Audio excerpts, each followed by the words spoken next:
Hi, நாங்கள் ஜோஸ்வெல்.comலேருந்து இந்த வீடியோவில் இதுக்காக வேண்டி நம்ம லேண்டில் இன்வெஸ்ட் பண்ணோம். அப்புறம் இன்வெஸ்ட்மெண்ட்டுக்காக வேண்டி லேண்டை செலக்ட் பண்ணும்போது எந்த பேசிஸில் செலக்ட் பண்ணணும் அப்படின்னு தான் பார்க்க போகிறோம். இந்த ஸ்க்ரீனில் தெரிய ரேஷியோ தான் லாஸ்ட் 50 வருஷமாக கோல்டு ரேட்டு அப்புறம் லேண்ட் ரேட்டு இன்க்ரீஸ் ஆகிருக்க ரேஷியோ. 1975 நீங்கள் ₹1 கோல்டு வாங்கியிருந்தீங்க அப்படின்னா இன்னைக்கு அதோட வேல்யூ ₹175. அப்புறம் அதே 1975 நீங்கள் வந்து ₹1 லேண்ட் வாங்கியிருந்தீங்க அப்படின்னா இன்னைக்கு அதோட வேல்யூ ₹269.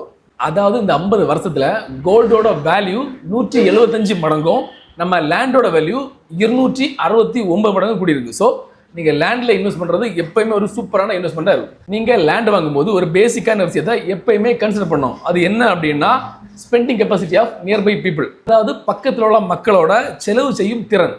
ஒரு இடத்துல உள்ள லேண்ட் வேல்யூ எப்போ இன்க்ரீஸ் ஆகும் அப்படின்னா அந்த இடத்துல உள்ள மக்கள்லாம் ரிச் ஆகும்போது, அதாவது வசதி உள்ளவர்களாம் மாறும்போது ஸ்பீடாக அந்த இடத்த வாங்க ஸ்டார்ட் பண்ணுவாங்க.